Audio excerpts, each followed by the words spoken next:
अस्सलाम वालेकुम नाज़रीन, आप देख रहे हैं ZH न्यूज़ में हूँ ज़हीर अहमद। नाज़रीन, करारदाद आई है आज पार्लिमान के अंदर, उसका क्या फ़ायदा होगा इसके ऊपर बात करेंगे।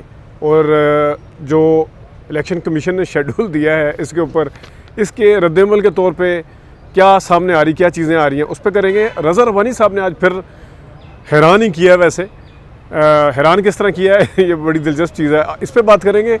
एक साफ़ी हैं, एंकर हैं, वो बड़े जनाब पिछले एक साल से इस्टेब्लिशमेंट की मुदाखलत के हवाले से या अपने आप को बिल्कुल गैर जानिबदार करने के हवाले से बातें करते थे। कल उनका भी चेहरा खुल के सामने आया है, वैसे तो अक्सर आता रहता है, लेकिन कल उसके ऊपर ज़रा एंड पे बात करेंगे। शुरू करते हैं इस करारदाद से। ये है वो करारदाद जो आज पास की है, तकरीबन 42 शायद इसके ऊपर दस्तखत हैं, 42 दस्तखत हैं शायद इसके ऊपर इसने। यानी कि एक पार्लिमान जिसके अंदर से मुल्क की सबसे बड़ी जमात जो कभी हुकूमत में हुआ करती थी, वो पार्लियामेंट से निकल गई इस्तीफ़े दे के। यानी कि कौमी असम्बली से वो इस्तीफ़े दे के निकल गई है, नेशनल असम्बली से, जहाँ उसकी पहले ही जो क्रेडिबिलिटी थी, क्वेश्चन थी, उसके ऊपर क्वेश्चन मार्क, सवालिया निशान लगा हुआ है। उसके ऊपर एक और ये कि 42 बंदे जिसको साइन किया गया, 42 बंदों ने उस करारदाद की अहमियत, वक़्त, वैसे तो खैर पूरा हाउस भी अगर कर दे तो सुप्रीम कोर्ट के फ़ैसले के आगे उसकी वक़्त और अहमियत क्या है ये भी बात करते हैं, लेकिन ये है असल में। और आप देखें कि इस वक्त कल जिस तरह बिलावल भुट्टो काबीना की मीटिंग में नहीं थे, शेरी रहमान का भी सुना है वो नहीं थी, फिर वो आज भी वो करारदाद के हवाले से भी नहीं है। पीपल्स पार्टी भी अपने आप को डिस्टेंस करती हुई नज़र आ रही है इन चीज़ों के साथ। और आने वाले दिनों में जैसे जैसे ये मुश्किल हालात और PDM के लिए बढ़ रहे हैं, तो आपको हर बंदा कोई जंपे मारता हुआ नज़र आएगा इत्तेहाद से, जिस तरह साफ़ी भी जंपे मारते नज़र आ रहे हैं, जो साफ़ी हुकूमत के और वज़ीर-ए-आज़म के SAPM बने हुए थे। और कुछ इत्तेहाद से निकलते हुए नज़र आएंगे, कुछ कादर मंतोखेल की तरह ख़िलाफ़ बोलते हुए नज़र आएंगे, कुछ हुकूमत के ख़िलाफ़ बोलते नज़र आएंगे, और तो और भतीजी और चचा जो हैं उनके दरमियान में सारा कुछ नज़र आएगा। तो इसी वजह से कहते हैं कि नाकामियाँ जो हैं वो एक दूसरे पर थोपी जाती हैं। खैर, बात करते हैं दोबारा इस करारदाद के हवाले से। इस करारदाद का मतन जो है वो बड़ा ज़बरदस्त है। उसमें एक चीज़ है, ये ऐवान इस अदालती फ़ैसले को उजलत में एक और मुतनाज़ा बेंच के समाअत के लिए मुकर्रर करने और चंद मिनटों में इस पर फौरी फ़ैसले पर शदीद तहफ़्फ़ुज़ात का इज़हार करता है। ये वो बेंच है जिसके ऊपर कासिम सूरी की बकौल आधी रात को अदालतें खुलने के बाद जो रूलिंग या उस पर जो अदालतें खुली थी, जिसको इमरान खान उजलत कहते होते थे, उसके ऊपर अब ये करारदाद ले आए हैं। उस वक्त आज इनको तकलीफ़ ये है कि इलेक्शन कमीशन के लिए शेड्यूल क्यों जारी किया है या उसके अंदर मुदाखलत क्यों की है। उस वक्त पार्लिमान के अंदर सुप्रीम कोर्ट मुदाखलत करी थी, जिस वक्त उस वक्त के असद उमर और शरी मज़ारी साहबा ने जिसके ऊपर एतराज़ किया था, और ये उस वक्त बेनिफिशरी थे सारे PDM वाले, उस वक्त बोल नहीं रहे थे। और आज ये कह रहे हैं कि इस पार्लिमान का वक़्त है, इलेक्शन कमीशन के उसमें मुदाखलत है। और अब इलेक्शन कमीशन पे भी आ जाते हैं, ये है और भी चीज़ों के ऊपर है, लेकिन ये कि करारदाद की अहमियत क्या है। हसनात मलिक साहब जो आजकल आपको TV पे नज़र आते हैं, एक्सप्रेस न्यूज़ के बड़े अच्छे रिपोर्टर हैं और सुप्रीम कोर्ट करते हैं, सारे टॉक शोज़ में जाते हैं लीडिंग। उन्होंने कहा है कि इस करारदाद का लीगली तौर पे कोई एक्शन नहीं हो सकता, इसको कोई सीरियस इसके ऊपर कुछ नहीं हो सकता। No legal worth of this NA resolution, ये कहा है हसनात मलिक ने। और मुबशर ज़ैदी साहब ने क्या कहा है, पार्लिमानी करारदादों से घंटा फ़र्क नहीं पड़ना, ये कहा है। और एक और हैं साफ़ी, वो कह रहे हैं कि करारदाद तो आपने ले लिया, लेकिन एक सीरियस कोई एक्शन लेने की ज़रूरत है, क्योंकि ज़ाहिर है उनको थोड़ा प्रॉब्लम हो रहा है। वो किसी और तरफ खड़े थे, वो PDM को जीतते हुए देखना चाहते हैं, लेकिन बहरहाल उनकी नज़र में भी ये सारे मुबशर ज़ैदी साहब को आप समझ सकते हैं। तो ये है। और एक और साफ़ी ने कल कहा कि वो तो जश्न मना रहे हैं बैठ के, PTI वाले, उनके कैंपों में तो रोशनियाँ हैं, खुशियाँ हैं, आपके कैंपों में क्या है। ये एक बहुत ही सीनियर साफ़ी हैं, सीजन जर्नलिस्ट जिसे कहना चाहिए। उन्होंने कहा है कि इस वक्त क्या कर लेंगे आप करारदाद लाके, आप जजों के हवाले से क्या कर सकते हैं, कुछ भी नहीं कर सकते। ये है जनाब साहब इस करारदाद की अहमियत और वक़्त। और इस लगे हाथों इलेक्शन कमीशन का शेड्यूल जब जारी हुआ है, तो अपनी पार्लियामान के हवाले से, इलेक्शन कमीशन के हवाले से, जिस तरह मैंने पहले कहा है कि इलेक्शन कमीशन ने कह दिया कि हम मनोवन अमल करेंगे सुप्रीम कोर्ट के फ़ैसले के ऊपर। उनको ना तो अपने जो उनके इख्तियारात में अगर किसी ने मुदाखलत की है उसके साथ कोई प्रॉब्लम है, ना उन्हें सुप्रीम कोर्ट से कोई शिकवा शिकायत है, लेकिन इस वक्त पार्लियामान में बैठे हुए लोगों को इतना एहसास हो रहा है कि वो दूसरे इदारे की मुदाखलत के ऊपर, इस इदारे के ऊपर, बेंच के ऊपर कभी चढ़ाई कर रहे हैं, कभी किसके ऊपर चढ़ाई कर रहे हैं। ये तो एक मामला है। रज़ा रब्बानी साहब, आपको याद होगा रज़ा रब्बानी साहब मिलिट्री कोर्ट्स जब बनी थी तो उसके ऊपर उन्होंने क्या कहा था, वोट डालते हुए वो रोए थे, वो लिटरली रोए थे। और उनकी मशहूर ज़माना तकरीर है, ये वोट नहीं, थोड़ी मोहम्मद अली वाले स्टाइल थे, ये वोट, वो नहीं जिस तरह मोहम्मद अली साहब बोलते होते थे, मेरी पार्टी की अमानत है, जिस तरह वो कह के। आज वो वाले रज़ा रब्बानी साहब, उनको एक रिपोर्टर ने 1.5 मिनट तक रोका कि आप बताएं, आप आइनी मशवरे नहीं देते, क्या आइन के मुताबिक इलेक्शन होना गलत है?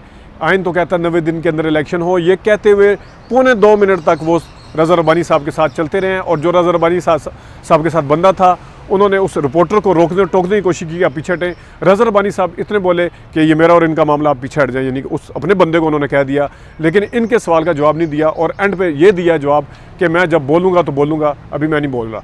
यानी कि आइन के ऊपर आज रज़ा रब्बानी साहब खामोश हैं। अगर बकौल आपके रज़ा रब्बानी साहब के ये सारा कुछ ठीक हो रहा था, सुप्रीम कोर्ट ने ज़्यादती कर दी है, काम आइन के मुताबिक नहीं हो रहा, या ये रेजोल्यूशन जो पास हुई है ये ठीक है, ये गलत है, इसके ऊपर अपना मौक़िफ़ दे देते। इसके ऊपर रज़ा रब्बानी साहब जैसे, जहाँ बंदे की जो एक डेमोक्रेट हैं, उनकी खामोशी मानी खेज़ है और इसी खामोशी के अंदर सब कुछ है, वो समझते हैं कि कुछ नहीं हो रहा। उसके साथ साथ ये सवाल उठता है कि इतने बहादुर और निडर और आइन के ऊपर ढाल बन के आगे खड़े होने वाले रज़ा रब्बानी साहब आज एक लफ्ज़ नहीं बोल पाए उस आइन के दिफा में।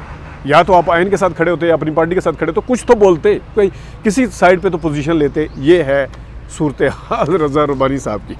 अब मैं आता हूँ ज़रा उन साफ़ी पे जाने से पहले, 97 में जो खुशफहमियाँ थी, जिस वक्त PTI आई थी 2013 में, तो पीपल्स पार्टी से पूछते थे जरदारी साहब से कि आपकी जगह ले लिया PTI ने। वो कहते थे बीबी साहबा जो हैं वो 18 सीटों के साथ 1997 में बैठी थी, उन्होंने कम बैक किया, फिर 2002 में 2008 में उन्होंने हुकूमत बनाई, तो ये किया वो किया। तो ये पहले भी मैं शायद कहीं कह चुका हूँ।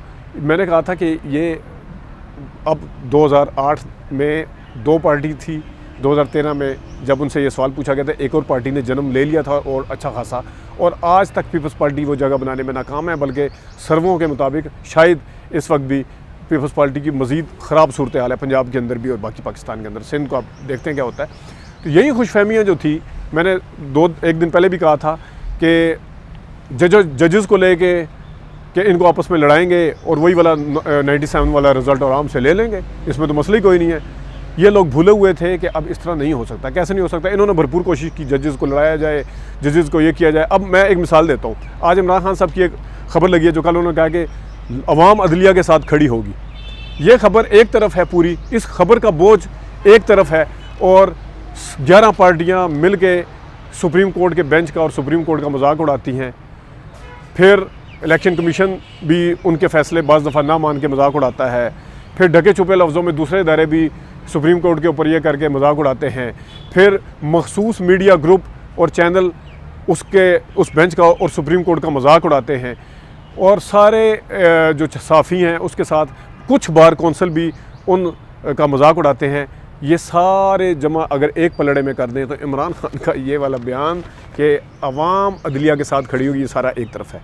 और यही वजह है कि मतलूबा नताइज मैसर नहीं आ रहे, मिल नहीं रहे, क्योंकि जजेस के अंदर भी हिम्मत नहीं है। अगर कोई भी जज अगर इस टाइम आके कोई, जिस तरह 2 दिन से खबरें भी चलाई जा रही हैं कि कभी एक जस्टिस का नाम आ रहा है, मेरे लिए सारे मोहतरम है, कभी दूसरे का आ रहा है कि आज कोई ऑर्डर पास होने वाला है उस 3 मेंबर जज के ख़िलाफ़, उन बेंच के ख़िलाफ़, उस वर्डिक्ट के ख़िलाफ़ आज कोई ऑर्डर पास होने वाला है।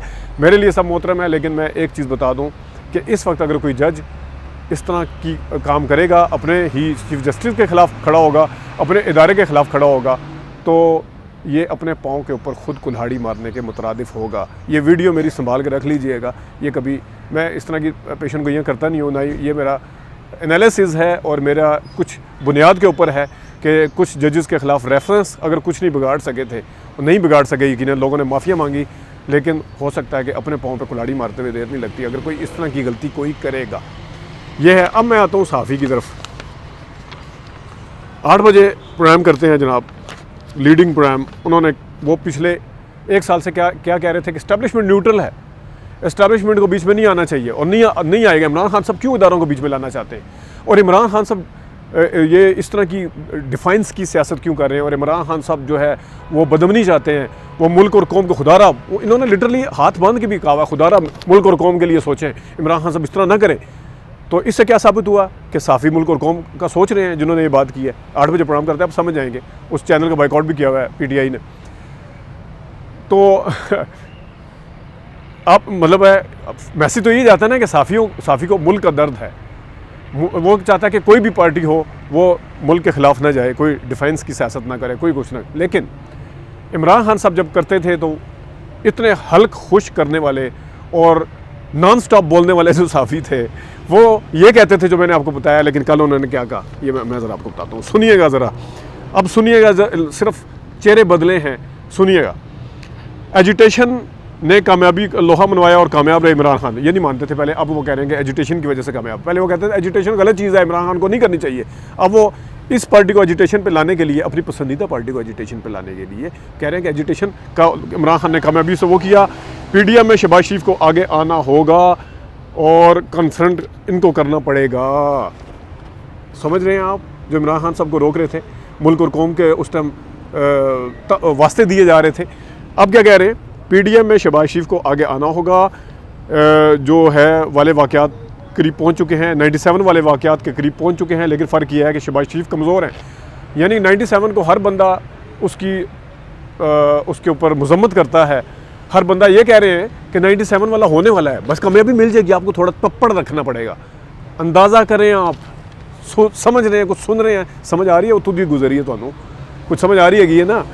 और क्या कह रहे हैं कि शहबाज शरीफ कमज़ोर हैं, तगड़े जो है केस थे शहबाज शरीफ। अच्छा, पहली दफ़ा उन्होंने माना कि शहबाज शरीफ और जरदारी के खिलाफ तगड़े केस थे, यानी इस हुकूमत में आने के बाद जो बंद हुए, ये भी पहली दफ़ा माना है वैसे बाय द वे। और PDM को लीड मरियम कर रही है। यही अल्फाज जो मरियम ने बोले हैं अगर शहबाज शरीफ करते, मगर इनकी तो कांपें टांगना शुरू हो जाती हैं। ये एक साफ़ी सब फरमा रहे हैं जो कल तक मुल्क और कौम के लिए कह रहे थे। अब इसको मैं तज्जिया कहूँ, इसको मैं क्या कहूँ? यहाँ पे आपको नाम नहाद आपकी जानिबदारी जो है वो तो सामने नजर आई। दूसरों के ऊपर तो आप कह देते हैं हम बकाऊ नहीं है, हम ये नहीं है, हम वो नहीं है। यहाँ पे आप क्या कहते हैं इस सारी चीज़ को?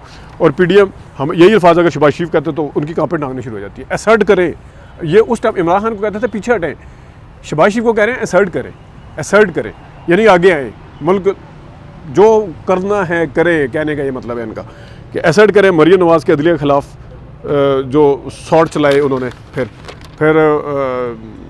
कहते हैं कि जो बताते हैं कि जाजुल अहसन इतने मुकदमे सुन रहे हैं, मरियम नवाज़ ने ये बताया, ये शहबाज शरीफ को बताना चाहिए आगे। यानी कि मुल्क के वज़ीर-ए-आज़म को कह रहे हैं कि पार्लियामान के अंदर खड़े होकर जो सिटिंग जस्टिस हैं, मुस्तकबिल के चीफ जस्टिस और जज हैं जो सिटिंग, उनके ऊपर आप भी वही वाला काम करें।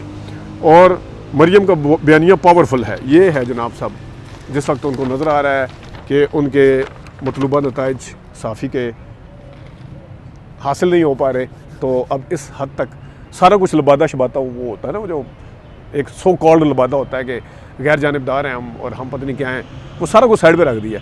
और अब इमरान खान जो काम जिस साफ़ी के नज़दीक गलत था, एक लफ्ज़ में समझा देता हूँ कि जिस साफ़ी के नज़दीक इमरान खान का काम गलत था, उस साफ़ी को तो ये चाहिए था कि अगर शहबाज शरीफ इस तरह की सियासत करें, उसको उसी असूलों के बुनियाद के ऊपर उनके ऊपर मजम्मत करनी चाहिए थी। आप उल्टा उनको इश्ताल दिला रहे हैं, उनको भड़का रहे हैं काम करें।